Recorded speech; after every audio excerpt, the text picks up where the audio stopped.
Hello everyone, I am Navya from White Falcon Publishing, and today we are here for another exciting author conversation. So, the book we are going to talk about today is a beautiful combination of culture, connection, and comfort, that is Dosa in Manhattan Friends, Family, Flavors by Mala Dasgupta. This story brings together three lives in New York, bound not just by friendship but by identity, belonging, and those little moments like sharing a dosa that makes a foreign place feels like home. It's a story that feels both deeply personal and universally relatable. And we are truly delighted to have the author with us today. Ma'am, you are welcome. And it's such a pleasure having you with us today. And before we move on with the conversation, I would like you to introduce yourself and to say something about your book and your journey while writing this. Please. Sure. Hi, Navya. Thank you very much for having me here. It's a pleasure to talk to you this morning.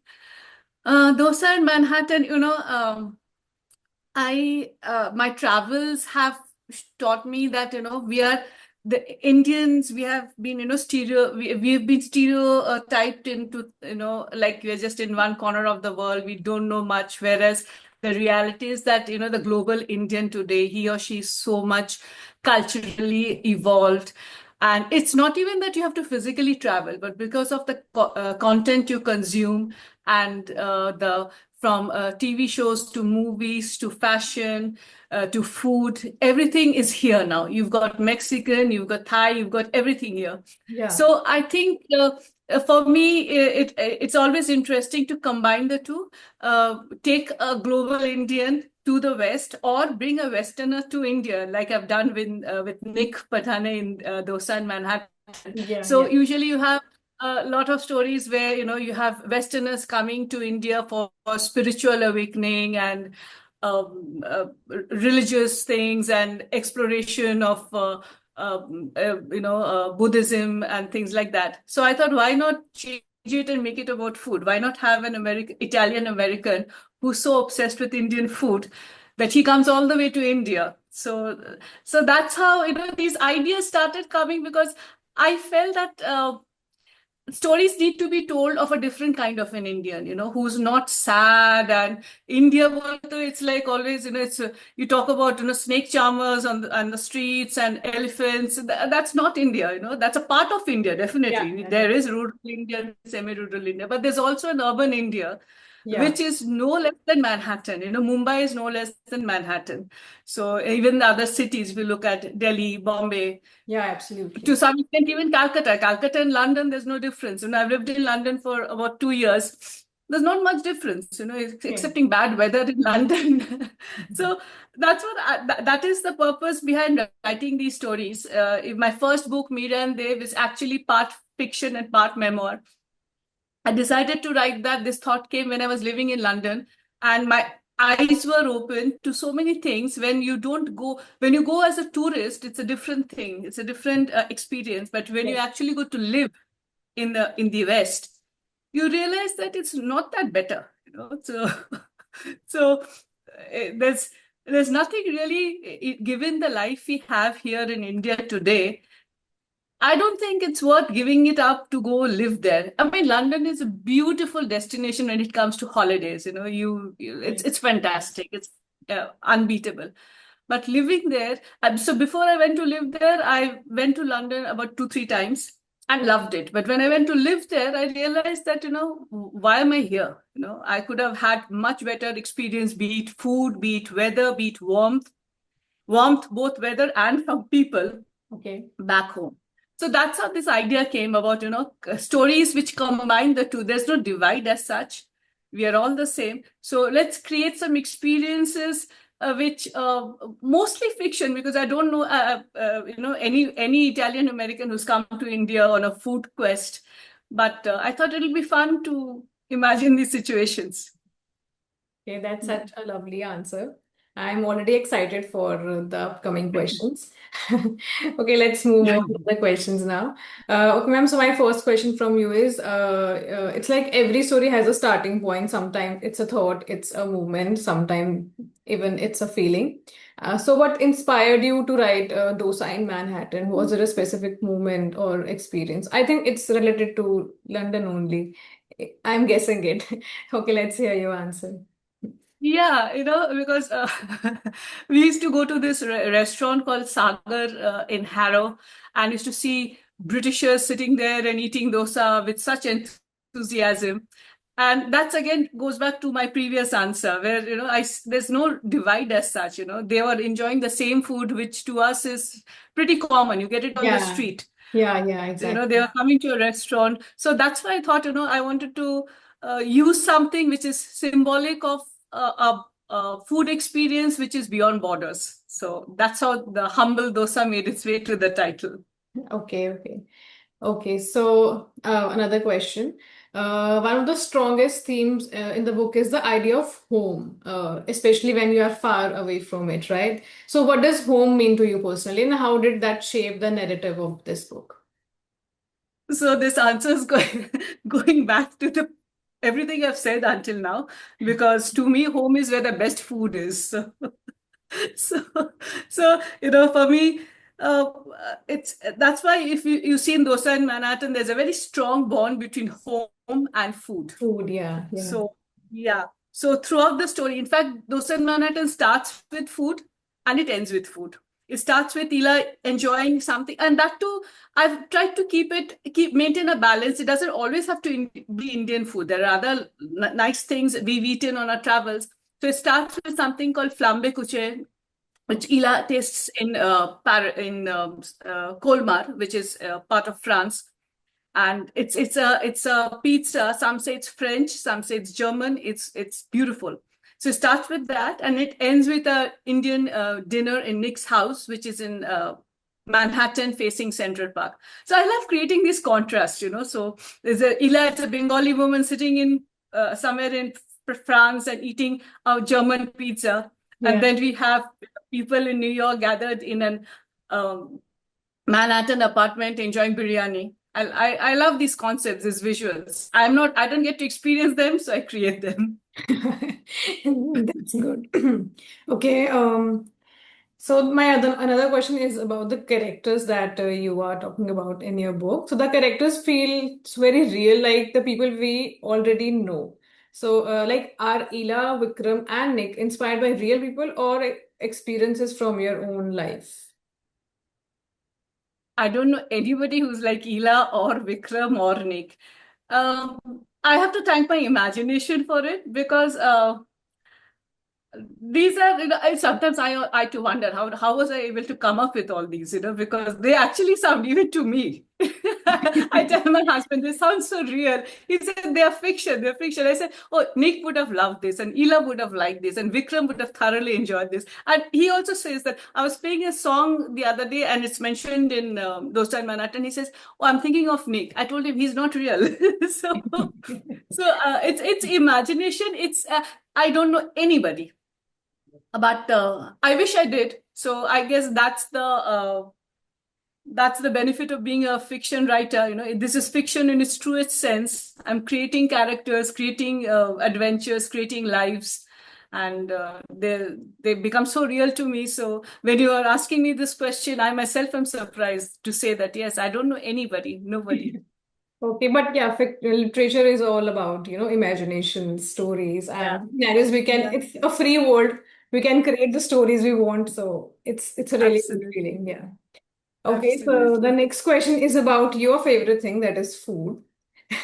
Food in this book is more than just food. It feels like a language of emotion. So why did you choose dosa as a central symbol in the story? Dosa is such a simple comfort food, be it in up north where you live, or south where I live, or east where I was brought up. If you go, in Calcutta, when I was growing up in my early 20s, we used to go for work, go for lunch from work. We'd say, where are we going? Oh, quick lunch. We'll just go up to the South Indian restaurant, have dosa. And then when I came to live in South India, dosas everywhere. And dosa is it's simple, it's tasty, it's ready in minutes. And then I did some research. Then there are all these variations, different types of pancakes in different regions of the world. You have some variation of dosa. But this dosa is so unique to India, and it's loved by everybody. So I Yeah. thought it's perfectly, I'm taking something very New York, very American as Manhattan, and putting something very Indian there. I thought it creates a nice contrast. And it also tells you about what kind of story to expect. Because just because there is Manhattan in the story doesn't mean it's an American story. It's an out and out Indian story. Indian So, story. uh, Yeah. Okay. So like every book comes with its own challenges, especially while balancing. Which part of this book challenges you the most? yeah. So, for a long time, I've been thinking of writing from a man's perspective. Okay. What would a man feel like, think when he discovers his wife is being unfaithful? What would a man think when he's in his 40s and he feels that, I don't like the term midlife crisis, but let's say he feels that he needs to, there's some unfulfilled dreams, and how is he going to go about them? Like Nick takes such a leap of faith coming all the way from New York to India.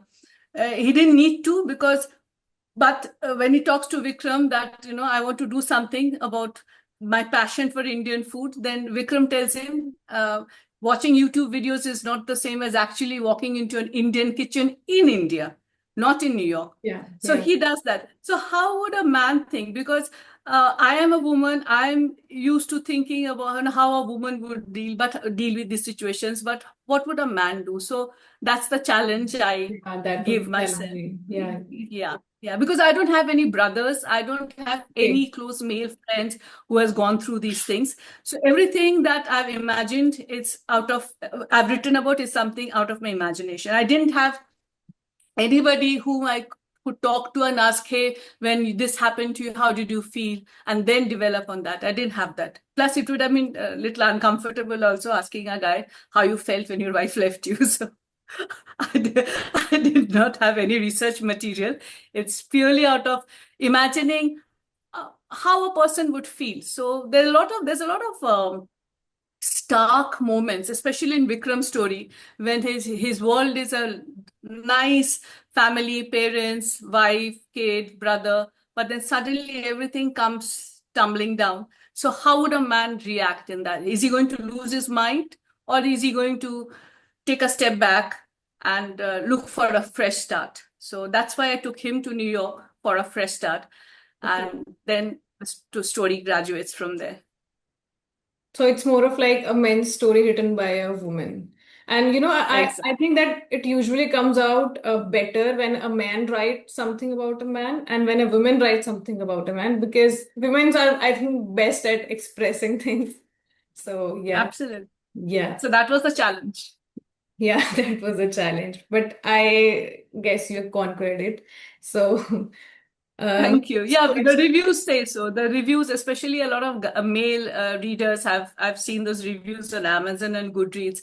A lot of them have written that, uh, the book made me think about my own life decisions. So I thought that was pretty neat for a guy to have read the book and said that. So Yeah, exactly. Because men don't, I guess, think so much and question too much things. exactly. Yeah, yeah, it's good thing.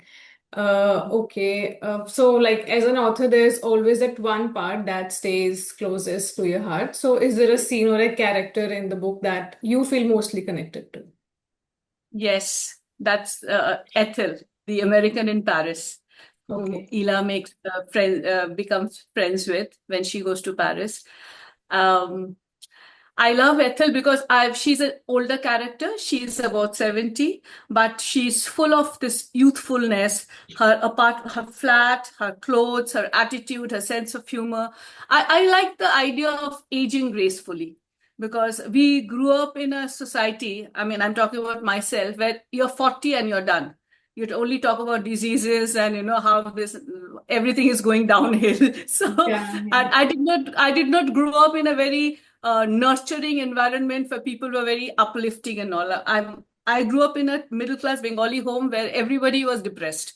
So I get it. so I I get wanted so I wanted to create a character who's the opposite of that, who's 70, but and it's not that she's trying to look young, but she feels young. She looks her age. I'm not trying to That's the make her point. look 20. Yeah.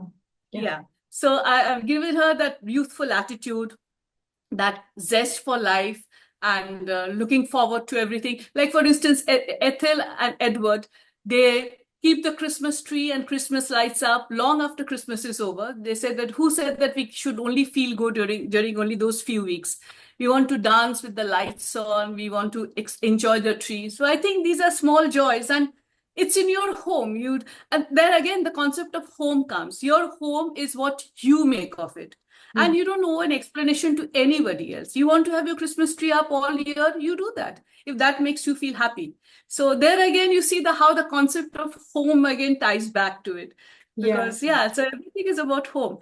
As I've written, I think in Mira and Dev, I've written this, that home is not my original thought. I read it somewhere, that home is not a place, it's a feeling.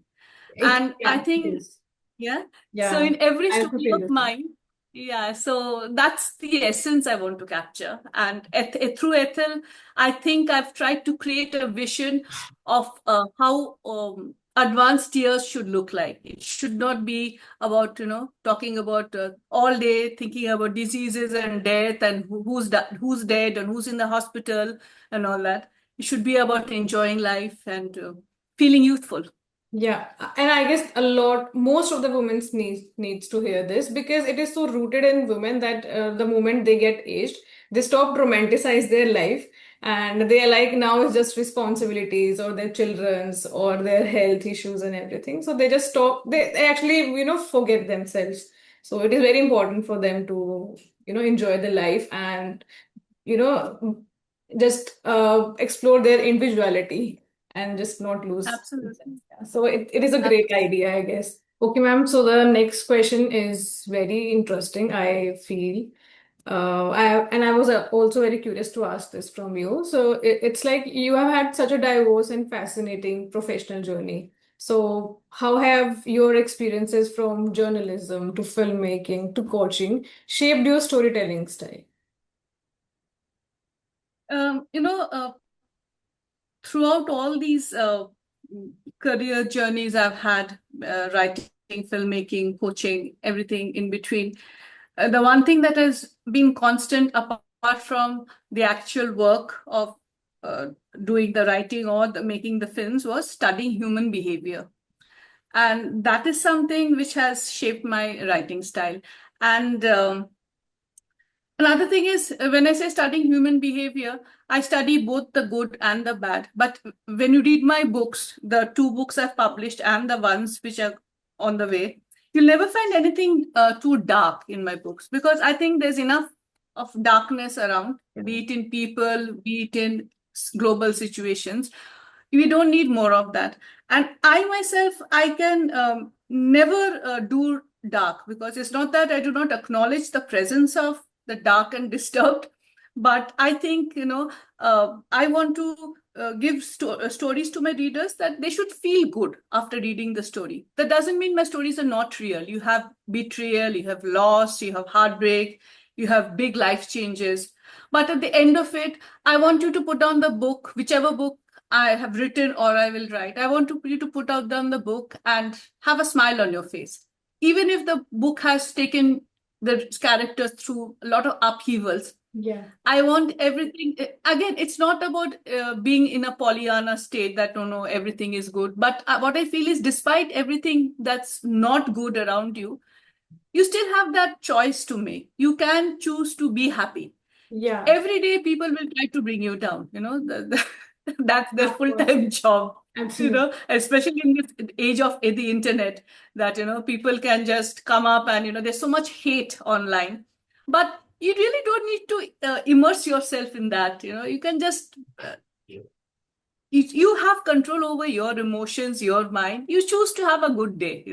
Yeah. So that's my intent. At the end of the day, I want my reader to feel good and maybe learn something about how to handle a situation, but most importantly, how to laugh through life situations. Life is absurd. Yeah. Just laugh through it, just learn, laugh, and don't make the mistakes again. That's all. So that's how, the study of human behavior has helped me a lot in transitioning from my earlier careers to now a full-time writing career. Okay. Okay. No, it's actually the little things that you have written in your books, but these are the most important things about life. how to handle your emotions and how to react in a situation. These are the most important, and these actually shapes our life and shapes us. So yeah, it can always makes things better if we know how to handle our emotions and how to react and how to behave, Yeah, what to ignore and what to not. So yeah. exactly, exactly. Yeah, yeah. Okay, we are moving on to the next question. Mhm. One thing readers notice in your ability to balance humor with deeper emotions. How do you manage to keep the balance between lightness and depth in your storytelling? So, see, that's again, it relates back to the previous thing that we discussed because we tend to take life too seriously. Because, see, life will happen. Life, no 2 days are going to be the same. Yeah. So, that's a given. So I have been studying humor for the last 45 years because I grew up with my they wouldn't admit me into an Anglo-Indian school in Calcutta. So my father gave them this thing that he said that give me 1 month, I will make her speak in English because my written work was fabulous. I could not speak in English. So my father said, give me 1 month. And after 1 month, if she cannot speak in English, I'll take her out. It was such a crazy thing to do. But what he did is he's such a smart guy. He put me in front of American sitcoms, like shows like I Love Lucy and Different Strokes. And that's how I got hooked. But not only did I learn how to speak in English, but I also learned comedy. I learned humor. And throughout now that I'm trying to write humor, I've been studying, I've been a student for 40 years. So it's not Okay. that I woke up and I said, okay, I'm going to write funny stuff. But funny is become thanks to all the exposure I've had and all the, what do I say? I traveled all the way to New York to see Jerry Seinfeld. I mean, I'm that kind of a fan. So, and Seinfeld is like evening prayer here. Every evening I have to watch an episode of Seinfeld. So Okay. that's the humor that has shaped my thinking. So, and luckily I feel that I have decided now that I'm going to make humor in Dosa in Manhattan. You find humor, but there's a lot of philosophy, also a lot of life. But I've decided from now on I'm going to inject as much humor as possible because the world really needs it now. We Right. all need to chill, we all need to calm down, we all need to laugh. Yeah. So yeah, that's how humor is going to be my thing now from now on. That's a really interesting answer. Okay. So at the end of the day, every story leaves us with something. So what is it one thing you hope your readers take away from Dosa in Manhattan? See, when I started writing, I sat down and I don't do anything randomly, at least not anymore. I'm going to be 55 years old this year. Okay. And till about 40, my life was like a rudderless canoe on turbulent waters, just going wherever the water takes it. The year I turned 40, I said, that's it. I'm not going to, I was, my motto earlier was, we'll see, dekha jayega, jo hoga, dekha jayega. I promised myself that when I turn 40, no more of that nonsense. I'm going to lead a planned life. Of course, there's going to be room for a lot of surprises and a lot of spontaneity, but overall, I should have a plan.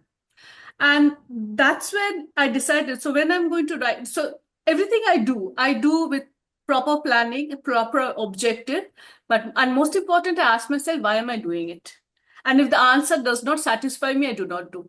So before I started thinking of Mira and Dev, I asked myself, why do I want to write? There are millions of writers in the world. Yeah. What is so special about my story that I need to write and share it with the world? So the answer I came up with, and I still stick by it, and it's my writing mantra, it will always be there. I write to do two things. One is amuse and one is inspire. And that's the blend I want. I want my readers to be amused and inspired. Either one or both. For both. Yeah. So yeah. So and my formal training has been I've been a student of psychology, philosophy, and creative writing. Okay. And interestingly, when I write these stories, all three elements kind of blend together. And then I add some humor to it. And That's that's beautiful. yeah.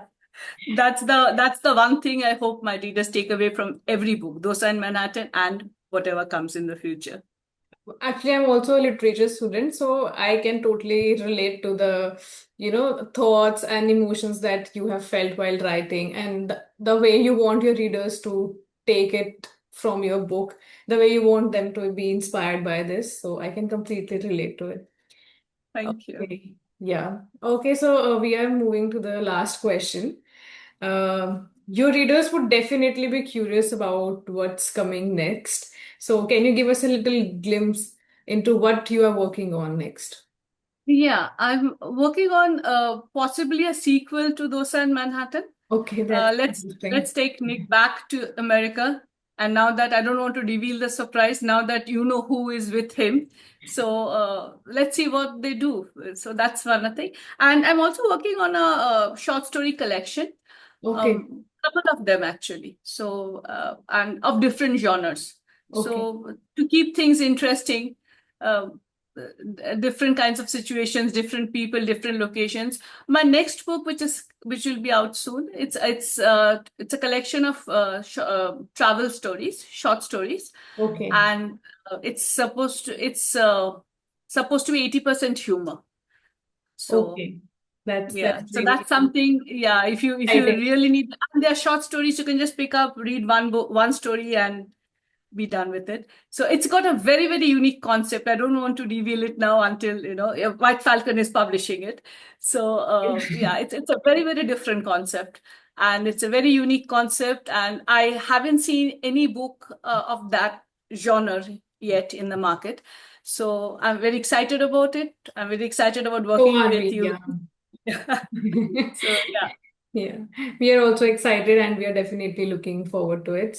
So, yeah. thank you. Thank Okay, you. so we are done with the questions, and I really want to thank you for sharing your journey, your thoughts, and the story behind this beautiful book. And it's such a warm and enriching conversation. So, if you want to say something to the viewers, to readers, you can say it. Sure. Thank you for the opportunity. Um, I would tell my readers that, you know, just take it easy. I think that these are the three words I would like to tell anybody who's listening. You'll have problems. Your boss will shout at you. Your wife may scream at you. Your kids may uh, ask you for things which you do not want to do. But at the end of the day, just take it easy. Just take a deep breath and just carry on. As they say, keep calm and carry on. I think it's Yeah. very important these days we learn and stop living for others. Pay attention to yourself too. I think it is so important that we spend our lives, and then when we are 40, 50 years old and we realize we haven't done anything, all the things that we had planned to do, all the trips we wanted to take, all the memories we wanted to make, we did not because family, children, work, parents. And then what happens is that frustration comes and you feel that I've lost time. So don't wait till that happens. Because I waited. I lost the first 40 years of my life to nothing. But then, as I said, Ethel is my inspiration. So I'm trying to, make up for lost time and not be one of those old ladies, who's always complaining. So I think I get that. less complaining, more enjoying. It's That would be always, the best thing. yeah, it's always the realizations that makes a life better. And there is this Absolutely. one line that I want to add is we cannot everybody happy. We cannot make everyone happy. So that's the only mantra I think we should take. That is so important, Navya, because we are such people pleasers. If Yeah, somebody doesn't like me, it's like, oh my God, why not? Just let it be. Everybody will not like you. But yeah, I exactly. think, yeah, so I'm so glad to hear a young woman like you have that realization. I wish when I was your age, I had that. I did not, but I but think it's so it's important. the same with everybody. It's like I feel that I maybe I would have learned all these things earlier, so I would not miss a lot of things that I have missed. So I think everybody is on the same page with this thought. Yeah. Yeah. Okay, okay. So I'm adding to one more thing to the viewers. So, Dosa in Manhattan is more than just a story. It's about friendship, identity, belonging, and those little moments that make life feels whole, no matter where you are in the world. So, if you have ever missed home, found comfort in food, or built connections across cultures, this book will truly resonate with you.